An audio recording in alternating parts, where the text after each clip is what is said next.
किसान तो आतंकवादी हैं, खालिस्तानी है। किसान तो बीजेपी सरकार में किसान है ही नहीं। मतलब बीजेपी सरकार ने हिंदुस्तान को बांट दिया।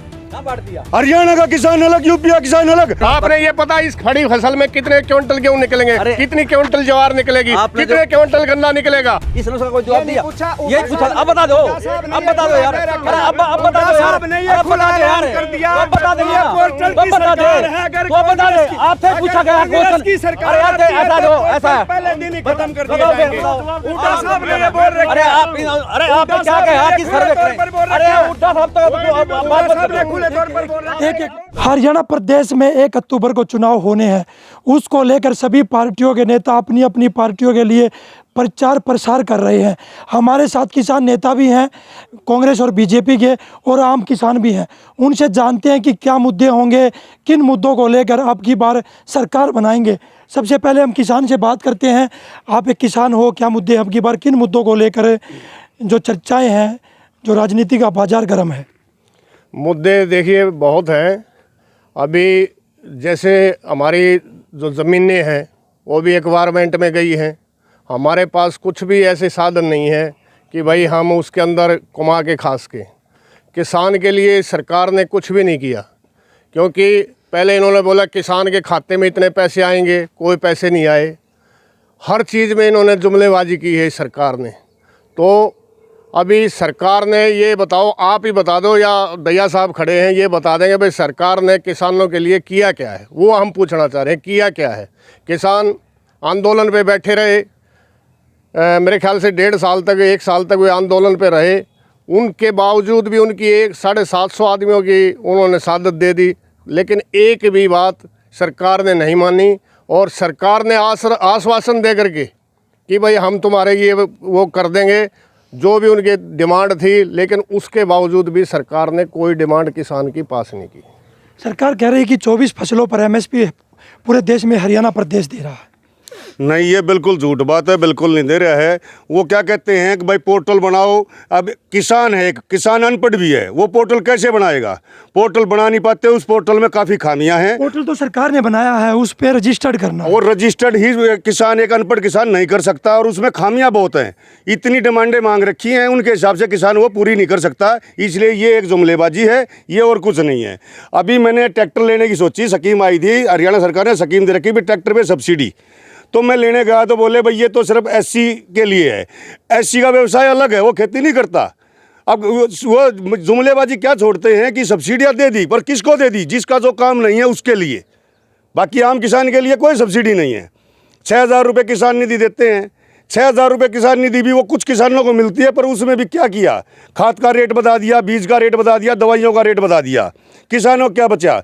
डीजल का रेट बता दिया। जो हमारी ट्रैक्टर की भाई 1 किले की 500 रुपये पड़ती थी, 1,500 रुपये पड़ती है।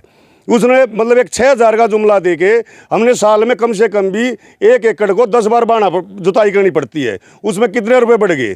खाद कितना डालना पड़ता है, उसमें कितने रुपये बढ़ गए? बीज दवाई जो ली जाती है उसमें कितने रुपये बढ़ गए? ये जुमलेबाजी है। इस सरकार ने किसानों के लिए कुछ भी नहीं किया, किसान का बैठा दिया। देखिए हमारे साथ बीजेपी के किसान नेता हैं राजेश दैया साहब, क्या कह रही है आम जनता? किसान कह रहे हैं कि सरकार ने कुछ नहीं किया। देखो, किसान जो बात कह रहे हैं उसमें 1% मैं सहमत हूँ कि जो पोर्टल बनाए हैं उसमें हमारे किसान जो है वो इतने शिक्षित नहीं है कि वो पोर्टल को खोल सकें या उसमें परेशानी ला सकें। सरकार ने जो स्कीमें दी हैं वो बहुत अच्छी स्कीमें दे रखी हैं। जैसे भाई साहब ने कहा कि 6,000 जो दिए हैं वो आज तक किसी प्रधानमंत्री या चीफ मिनिस्टर ने दिए। रही बात किसानों के आंदोलन की, वो पहले मुख्य प्रधानमंत्री थे कि जिसने किसानों की जो 3 डिमांड थी, हमारे काले कानून वापस होंगे, वो मान्य थे। मैं भी उस आंदोलन में बैठा था, मेरे भी 2 धरने लगे हुए थे। तो वो डिमांडें मानी किसानों की, जो 3 काले कानून थे वो मान लिए। इन्होंने कहा कि 24 फसलें जो एमएसपी में नहीं आई हैं, तो वो जो अभी किया है, मैं मानता हूँ कि पहले जो हमारे मुख्यमंत्री थे उनसे कुछ किसान नाराज़ थे या पार्टी वर्कर भी नाराज़ थे, लेकिन जब से नायब सैनी जी आए हैं और हमारे जैसे सोनीपत में हमारे मोहन लाल जी रहते हैं मेरे साथ ही, उनके पास जो भी किसान को मैं भी लेकर गया, जो भी गए, उनकी सभी डिमांड पूरी करी है। जैसे हमारे नारा में हाई टेंशन वायरी थी, उसका उसी टाइम काम रुकवा के उनकी जो समस्या थी वो हल की गई। उसके बाद जो मंडियाँ बंद की थी वो चालू करा दी गई। जो भी समस्या किसानों की होती है वो हल करते हैं, लेकिन उसके लिए ये है कि जो टेक्निक आई हुई हैं उसमें किसान जो है वो बूढ़े हैं, वो समझ नहीं पाते, फंस जाते हैं। आप कह रहे हो कि पोर्टल में कई कमियां रही हैं, फिर 10 साल से सरकार थी, उसको दूर क्यों नहीं कर पाया? कमियाँ नहीं रही हैं। जैसे कि जो टेक्निक आती हैं, इंटरनेट पे IT टेक्निक होती हैं, वो जो हमारे बुजुर्ग किसान होते हैं वो उससे परिचित नहीं होते हैं। जैसे कानून की टेक्निक जो वकील होते हैं वो एक्सपर्ट होते हैं ना, तो इसमें ये है कि जो धीरे धीरे सीखेंगे, जैसे आपका बैंकिंग का नेटवर्किंग स्टार्ट हो गया है, पेमेंट का स्टार्ट हो गया है, जो फ़ोन पे आ गया है, सारा एकदम बिल्कुल क्लियर मैसेज आते हैं कि आपको 1 सेकंड में कहीं के पैसा ट्रांसफ़र कर दो। अब अगर उसको आप कहीं गलत डालोगे, वर्ड डालोगे तो वो गलत चला जाएगा, वो तो गलती हमारी हुई ना, लेकिन पैसा ट्रांसफ़र होता है। मेरा खुद का स्टेटमेंट था कि हमने रिटर्न फाइल करी 28 तारीख को 9:30 बजे और मेरा 6 लाख रिफंड था, और मैं हैरान था कि अगले दिन 11:30 बजे 6 लाख अकाउंट में आ गया था। कोई बीच में घपला नहीं, कोई इंस्पेक्टर नहीं, कोई इनकम आपकी तो सरकार है। आपकी मेरी सरकार जनता की है। हम भी आपकी तरह किसानों की अच्छा, मैं भी किसानों की बुलाने रहता हूँ। मैं जो इसमें बीजेपी में क्यों आया था, मैं पहले किसान था, अधिकारी रहा था, इनकम टैक्स में डायरेक्टर रहा था। वहाँ पर हमारे ये था कि हमारी जो भूमि थी वो हुड्डा साहब ने एक्वायर की थी, मुंह मांगे जैसे रेट था 15 लाख में हमारे 10 करोड़ का किला लिया था। आज भी वो राजीव गांधी सिटी में आज भी आंदोलन चले हुए हैं, आज भी ज़मीनें नहीं छूटी हुई हैं। बीजेपी सरकार ने किसानों की जो ज़मीन एक्वायर की उनकी मर्जी से की है। अगर किसान ने मना कर दिया तो ज़मीन एक्वायर नहीं की है।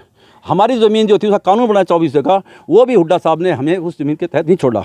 देखिए हमारे साथ कांग्रेस के किसान नेता भी हैं, वीरेंद्र पहल। वीरेंद्र, क्या कहना चाहोगे? देखिए लगातार कह रहे कि बीजेपी सरकार ने तो किसानों के लिए बहुत अच्छा किया, पोर्टल लागू किया, 6,000 रुपये प्रधानमंत्री देते, आज तक किसी प्रधानमंत्री चीफ मिनिस्टर ने नहीं दी। अब जो 6,000 सम्मान निधि की बात है, तो किसानों को जो खाद टाइम पे नहीं मिल रहा है, बीज टाइम पे नहीं मिल रहा है, भाव टाइम पे नहीं मिल रहा है, खेत में मंडी में अपनी फसल नहीं बेच पा रहे हैं। अगर इन चीज़ों के ऊपर बीजेपी काम करे तो जो 6,000 सालाना बीजेपी किसान को दे रही है, तो किसान उसमें कुछ और बढ़ा करके सरकार को देने के लिए तैयार है। जो 6,000 का ये किसान के ऊपर कह रहे कि हम एहसान कर रहे हैं, अगर किसान को टाइम पे खाद मिले, अच्छा बीज मिले, आज धड़ल्ले से खेत नकली बीज और नकली खाद का कारोबार हो रहा है। आज मंडी में किसान अपनी मर्जी से जब खेत से फसल कटे बेच नहीं पा रहा है, गेट पास के माध्यम से उसको खेत में सड़ने के लिए रोका जा रहा है। ऊपर से एमएसपी की बात करते हैं। एमएसपी की बात जब आंदोलन चल रहा था, प्रधानमंत्री जी ने भी कहा था एमएसपी है, एमएसपी था, एमएसपी रहेगा। उसके बाद इतना बड़ा आंदोलन चल रहा है। पिछले दिनों शाहबाद के अंदर हजारों सैकड़ों कई प्रदेशों के किसान सूरजमुखी की एमएसपी के लिए पीटे गए, मारे गए। उसके बाद पूरे हरियाणा में जाम लगाया गया। सरसों का जो पोर्टल की बात है, सरसों के ऊपर एमएसपी दे रहे हैं, लेकिन हमारे यहाँ सोनीपत की बात करें हम, सोनीपत के अंदर कई हज़ार एकड़ रजिस्ट्रेशन सरसों की फसल का हुआ। उसके बाद महकमा पोर्टल के माध्यम से रजिस्टर ना होने के कारण, वेरीफाई ना करने के कारण किसानों को खरीद से कहीं ना कहीं अपने आप को रोक लेता है कि अभी तकनीकी खराबी है। उस दौरान किसानों की फसल कट जाती है, मजबूरी में किसानों को मंडी में औने पौने भाव में बेचनी पड़ती है। तो ये पोर्टल एक किसानों की फसल के बीच में एमएसपी ना देने का एक हथियार बीजेपी ने इस्तेमाल कर रखा है, जो बहुत बड़ा गलत हथियार है। अगर कांग्रेस की सरकार आती है तो क्या पोर्टल खत्म होगा? कांग्रेस ने अभी जो विधानसभा का मैनिफेस्टो तैयार किया है, वो हरियाणा के अंदर अलग अलग जिलों में जाकर के कांग्रेस न्याय सम्मान पंचायत लगाई है और सभी किसान नेताओं को आमंत्रित किया है और उन्होंने पूछा है कि अगर कांग्रेस की सरकार हरियाणा के अंदर बनती है तो किसान क्या चाहते हैं। उसी आधार पर मैनिफेस्टो तैयार किया जा रहा है और ये कहीं ना कहीं लोकसभा में भी बोल दिया था और अब भी बोला जा रहा है। जो हुड्डा साहब की बात कर रहे थे, हुड्डा साहब के राज में जब किसान के खेत से फसल कट जाती थी, तुरंत आप मंडी में बेच सकते थे और बहुत बढ़िया दाम पर आप ले रहे थे। किसानों का कर्जा माफ़ किया गया। उस टाइम पर किसानों को वो भाव दिया गया कि एक नारा चला था, हुड्डा तेरे राज में जीरी गई जाज में, जो कि आज किसानों को अपनी फसल बेचने के लिए धरना प्रदर्शन किया जा रहा है, उसके ऊपर लाठीचार्ज हो रही है। ये कहाँ का न्याय हो रहा है? और अगर एमएसपी आप दे रहे हो तो फिर बाजरे का जो भावांतर योजना आपने बनाई थी, बाजरे का एमएसपी भाव है 2250 रुपये, आप उसको खरीद रहे 1100 रुपये में, 500 रुपये का भावांतर दे रहे हो, लेकिन बीच का डिस्टेंस का गैप होगा वो खा गया। 2014 से पहले कांग्रेस की सरकार थी जी, देश में भी और प्रदेश में भी, तब क्यों नहीं एमएसपी लागू कर पाई कांग्रेस? तब कांग्रेस एमएसपी की बात नहीं हो रही थी कि एमएसपी लागू करने की ना करने। एक स्वामीनाथन की जो रिपोर्ट लागू करी गई थी उसके ऊपर के ये चाह रही थी कांग्रेस पार्टी कि कहीं ना कहीं इसको हम तुरंत प्रभाव से लागू करें कि उससे कितना बेनिफिट होगा। कई कांग्रेस के राज में तो एमएसपी से ज़्यादा भाव पे खरीदी जा रही थी फसल।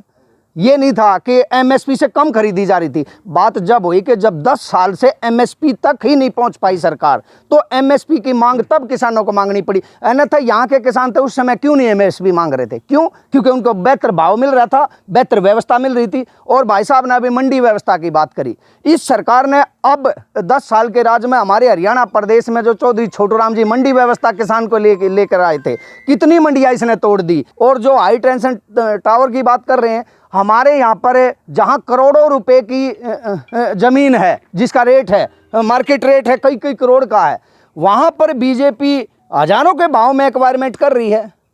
ये हमारे किसानों के साथ हो रहा है। और जो नारा के अंदर अभी भाई साहब कह रहे थे, उस नारा में हमारे महिलाओं और मेरे समेत 16 आदमियों पर अब भी केस चल रहे हैं। तो मोहनलाल बडौली और बीजेपी क्या कर रही है? जो किसानों की लड़ाई लड़ते हैं, मजदूरों की लड़ाई लड़ते हैं, उनके ऊपर केस लगाया जाता है, उनको मजबूर किया जाता है, विवश किया जाता है और अपनी झूठी योजनाओं को बड़े विस्तार से परोसा जा रहा है। देखो सर, किसान है। नहीं पहले मेरे सुनो। अभी ये भाई साहब ने कहा, आपने से एक क्वेश्चन पूछा कि पोर्टल को खत्म करेंगे नहीं करोगे। इसने उसका कोई जवाब नहीं दिया कि अगर कांग्रेस पार्टी सत्ता में आती है तो पोर्टल को खत्म करेंगे या नहीं करेंगे। इसने उसका कोई जवाब दिया? यही पूछा। अब बता दो, अब बता दो यार, अब बता दो यार, अब बता दो यार, अब बता दो यार, तो बता दे। आपसे पूछा गया क्वेश्चन की सरकार ऐसा दो, ऐसा पहले दिन ही खत्म कर दिया जाएंगे। उड्डा साहब ने ये बोल रहे, अरे आपने क्या कहा कि सर्वे करें? अरे उड्डा साहब तो खुले तौर पर बोल रहे हैं। एक बात पर किसानों से बात करते हैं, क्या कहोगे आप? ऐसा है, देखो इन्होंने कहा पोर्टल, भाई फोन पे आया, अब जी सुनो, फोन पे आया, पोर्टल आया। आज फोन पे के कारण से कितने फ्रॉड जो हो रहे हैं हमारे देश के अंदर, जितने फ्रॉड हो रहे हैं वो आप पुलिस विभाग में जाकर पूछो, उन पे पता करो कितने बैंक करप्ट हो चुके हैं, कितने लोगों के बेचारों के पैसे मर गए हैं। अभी हमारे गांव का एक लड़का है राजू, उसने अपनी लड़की की शादी के लिए पैसे जमा कर रखे थे, 5.25 लाख रुपए उसका बैंक फ्रॉड हो गया। आज तक कोई पैसे वापस दिलाने वाला नहीं पाया। ठीक है, पोर्टल की रजिस्ट्रेशन करवाना पड़ता है। रजिस्ट्रेशन जब कराए ना, जब जो ये है ना बैंक में चले हैं, इससे वे SMS भी बंद कर देते हैं, पता ही नहीं लगेगा। तो कहाँ से रजिस्ट्रेशन कराएंगे, कहाँ कराएंगे जब पता ही नहीं लगेगा। ये मुसीबत है, पोर्टल मुसीबत है। और हुड्डा साहब ने ये बिल्कुल कह रखा है, अगर जो या तो हम पोर्टल में सुधार करेंगे, नहीं सुधार हो पाया तो हम इसको खत्म कर देंगे। आप क्या कहना चाहोगे? लगातार किसानों की मांग उठाते रहे हो, किसानों क्या कहना चाहोगे आप किसानों को लेकर? भाई किसान तो आतंकवादी हैं, खालिस्तानी है किसान। तो ये बीजेपी सरकार में किसान है ही नहीं, ये तो आतंकवादी वो हैं खालिस्तानी, ना ये हिंदू। किसान है कहाँ? और भाई MSP एक सुई बनाता है एक इंडस्ट्री वाला। वो बीजेपी के नेता तो कहते हैं कि किसान तो अपने खेतों में आंदोलन करने वाले किसान नहीं। नेता तो यार मोदी ने कहा राम को हम लाए हैं, पहला राम था ही ना, पैदा है मोदी ने करे राम भाई, उससे पहले राम नहीं था ना, ये तो पैदा करा है राम। अयोध्या में रामचंद्र जी पैदा है, मोदी लेकर आया। क्या मुद्दे किसानों जो राम को लाएंगे वो हम लाएंगे। बीजेपी कह रही है कि 24 फसलों पर MSP दे रहे हैं। अब हम हरियाणा एक ऐसा इकलौता, कितने % फसल पे? 15% खरीदेगी। 15% में क्या होगा? 15% कह रही है भाई, 15% खरीदेंगे। बीजेपी का एक नेता, मेरा नाम तो ध्यान नहीं होने वाला, भाई सारे गेहूँ खरीद लिए तो इतनी महंगाई हो जाएगी, फलाना हो जाएगा, धकड़ा जा, कितने ले आओगी सरकार? अरे 5-5, 10-10 पेंशन लेने ला रहे, ये लूटने ला रहे। फिर एक आर्थिक स्थिति 5वीं, भूख मरी में 111वां नंबर। ये बितरे ये ले आए विनेश की गला के कराया इनने, 71वां नंबर है वहाँ भी ओलंपिक में है। बहु झूठ बोलने में तो आई से कुछ भी कहवा लो है। और भाई फिर मेरे जैसे अंधभगत मोदी मोदी, हर मोदी, घर घर मोदी हो, भगवान से ही बड़ा कर दिया। अरे हर मोदी, घर घर मोदी। क्या कहना चाहोगे आप? किसानों की क्या मांगे हैं, क्या मुद्दे हैं किसानों के? जैसे आपने अभी किसानों का एक मुद्दा उठाया, मैं आपको एक हमारे यहाँ की बीती हुई बात बताता हूँ। हमारी करीब 500 एकड़ ज़मीन, जो ये गंदा नाला यहाँ से बन रहा है, ड्रेन नंबर 6 है, वो 500 एकड़ ज़मीन करीब 3 साल से हमारी डूब जाती है फसल। पिछली बार गेहूँ डूब गए, धान होते, धान डूब गए। क्यों? क्योंकि आगे गंदा नाला बना रहे थे, उसके पानी की निकासी नहीं रही। हमने बीजेपी नेता ललित बत्रा के पास और ऊपर तक हमने एप्लीकेशन डाली, CM तक खट्टर साहब के पास भी हमने एप्लीकेशन डाली, DC साहब के पास भी गए, किसी ने भी सुनाई नहीं की। आप कहते हो भाई किसानों के हमदर्द है, ना कोई आज तक उसका मुआवजा है, ना आज तक उसका कोई समाधान होया है। और अगली फसल की भी 3 साल हो गए हमारे को, अगली फसल की भी हम ये उम्मीद नहीं कर रहे कि भाई हमारी अगली फसल हम बू भी जाएगी या नहीं बूएगी। अभी भी पानी खड़ा वहाँ जा कर के आप देख सकते हो। दूसरा, आपने जो किसानों का जिक्र किया, किसान अपने खेत से, अगर हमारा खेत ऊंचा नीचा है तो हम अपनी मर्जी से 1 फुट मिट्टी भी वहाँ से नहीं उठवा सकते कि उसको समतल कर लें। हम ज़मीन हमारी, मिट्टी हमारी, खेत हमारे, लेकिन हम अपने खेत से मिट्टी भी नहीं उठवा सकते बगैर परमिशन के। उसके लिए हम नायब सिंह सैनी से मिले, खट्टर से मिले, लेकिन कभी भी बोला मैं सरलीकरण करूँगा। सरलीकरण के बाद और दुखीकरण कर दिया और 1-2 पॉइंट और लगा दिए। उसमें हमने 5 पॉइंट मांगे थे जा करके कि भाई ज़मीन एक्वायरमेंट होगी, बच्चे तकरीबन जो हैं किसानों के मिट्टी का काम कर रहे हैं और अपना गुजारा कर रहे हैं। उसके बारे में मैं खुद नायब सिंह सैनी साहब के पास स्टेज के ऊपर मेरे को बुलाया कि भाई क्या है, हमने अपनी डिमांड रखी कि सर ऐसे ऐसे प्रॉब्लम है, ये 5 पॉइंट जो हमारे ये ख़त्म कर दो। 5 ख़त्म करने की बजाय 2 लागू और कर दिए हमारे ऊपर। आप बोल रहे हो किसान इतनी सरकार है। हमारे साथ राजेश दहिया साहब, किसान इतना नाराज क्यों है बीजेपी से, क्या कारण है? देखो ऐसा है, या तो इन्होंने अपनी बात रख दी ना, हमने अपनी बता दी। अभी इन्होंने डीजल पेट्रोल की बात बताई थी, क्या चौटाला साहब के टाइम में कितनी डीजल पेट्रोल था, उसने क्या क्या अत्याचार नहीं किए, क्या हुड्डा साहब ने अत्याचार नहीं किए? हुड्डा साहब ने तो जो कानून बनाए थे उसको भी इम्प्लीमेंट नहीं दिया। मैं वही एग्जांपल दे रहा हूँ जो हम भगत बुद्धि, जैसे इन्होंने कहा कि हमारी ज़मीन पड़ी हुई है, मेरी खुद की ज़मीन हुड्डा साहब ने एक्वायर की थी, जिसके लिए हमने कानून बना 2400 का। सुनो, और उसके बाद फिर जयराम ने उसको इन्वाइट किया, उसको सम्मानित करने के लिए, उसको नहीं आने दिया गया। उस 2400 कानून में ज़मीन भी छोड़ी, हम हाई कोर्ट, सुप्रीम कोर्ट के वहाँ कानून बदलवा दिया था। तो यार ये तो सरकार जो है ना, ये बीजेपी को बयान दे रहे हैं। 10 साल पहले हुड्डा साहब को बयान दिया था, वो बदल दिए थे। हुड्डा साहब थे ना जिन्होंने कहा कि सरकार सेंटर में थी, यहाँ भी थी, तो जब ये एमएसपी क्यों नहीं बनवा लिया? फिर अब तो आपकी सरकार है, अब तो आप कह रहे हो कि किसानों के लिए हमने बहुत कुछ किया। देखो हम तो एमएसपी बना रखा है, अभी भी एमएसपी। देखो अब आप मानते नहीं एमएसपी ने बना रखा, बताओ और क्या बनवाओ, क्या बताओ? एक आदमी अगर अपनी फसल को मंडी में बेचने के लिए जा रहा है, अगर 2 क्विंटल भी उसके अंदर गेहूं ज्यादा हो गया तो वापस लेकर आ रहा है जमींदार। एमएसपी कहाँ से होगी? आपने ये पता इस खड़ी फसल में कितने क्विंटल गेहूं निकलेंगे, कितनी क्विंटल ज्वार निकलेगी, कितने क्विंटल गन्ना निकलेगा? अगर 2 क्विंटल भी गन्ना, सवालों के जवाब नहीं। अगर ये इधर करो, अगर 1 मिनट, अगर एक किसान क्या आधा क्विंटल भी अगर गन्ना ज्यादा हो गया तो वापस कर देते हैं। गेहूं अगर मंडी के अंदर अगर 1 क्विंटल भी ज्यादा हो गया वापस कर देते हैं कि आपका ये सरलीकरण या क्या बोलते पोर्टल में नहीं आपने किया। आप बोलते सरकार ने ये कर रही है। हुड्डा साहब के टाइम पे, सुनो, हुड्डा साहब के टाइम पे जैसे भाई साहब ने बताया, किसान खुश था, जीरी का भाव जितना मंडी में लेके गया, मंडी में उसकी सेल हुई है। आज हमने वो पहले अपनी वो लिखवानी पड़ती है, मैंने ये फसल बो दी है, और किसने पता इस फसल में कितने किले में कितने और निकलेगी। अगर हमारा 2 क्विंटल भी अनाज ज़्यादा हो गया तो हम वापस लेके आते, खरीदनी होती उसकी।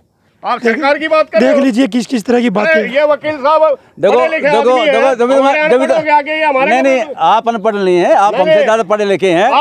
मंडी का जो आपने कहा श्रेणी करिए, कहा कि जो फसल होती है, नहीं, यहाँ बहस नहीं कर रहा मैं आपको बता रहा हूँ कि जो इन्होंने बनाया है कि पर एकड़ कितना क्विंटल आएगा, उस हिसाब से मार्क बनाया है। यहाँ पर क्या होता था कि बाहर के जगह से सामान लाकर यहाँ मंडियों में बेचा जाता था, उसमें आपका नुकसान होता था, किसानों का नुकसान होता था कि जो जैसे राजस्थान से या यूपी से फसल आती थी उसको यहाँ बेचते थे, जैसे हमारे यहाँ से भी नरेला बेचने जाते थे, तो वो बंद किया सरकार ने कि जिससे कि बाहर की फसलें आगे ना बिके और यहाँ के किसानों को उसका फल पूरा मिलना चाहिए। उसके लिए तो अब ये तभी चालू किया है, पहले आधार कार्ड भी कहीं पड़ते थे। जैसे इन्होंने कहा कि पहले सुनो, हिंदुस्तान के अंदर किसान भी किसान से अलग कर दिया, मतलब बीजेपी सरकार ने हिंदुस्तान को बांट दिया। हरियाणा का किसान अलग, यूपी का किसान अलग। हम किसान डिमांड करते हैं पूरे हिंदुस्तान के अंदर एक एमएसपी हो, एक कानून हो, और ये हमारे मतलब राज्य से राज्य को बांट रहे हैं। दूसरा से बनते हैं कानून। इलेक्शन तो ये एक चना ये चाहते हैं कि इलेक्शन एक होगा और ये हमारे साथ किसान थे, इनका कहना है कि हमारे कुछ मुद्दे एमएसपी पर फसल नहीं खरीदी जाती और लगातार हमारी मुश्किलें बढ़ती जा रही हैं।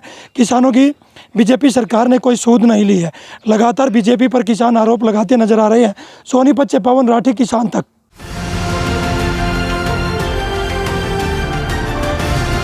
किसान तक, किसान तक, किसान तक, किसान तक, किसान तक, किसान तक, किसान तक। खाना है तो उगाना है, खाना है तो उगाना है, किसान तक, खाना है तो उगाना है। किसान तक, खाना है तो उगाना है।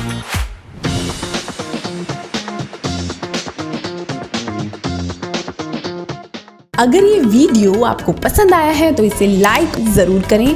अगर चैनल अभी तक सब्सक्राइब नहीं किया है तो कर लें और नोटिफिकेशन पाने के लिए बेल आइकन भी दबा दें।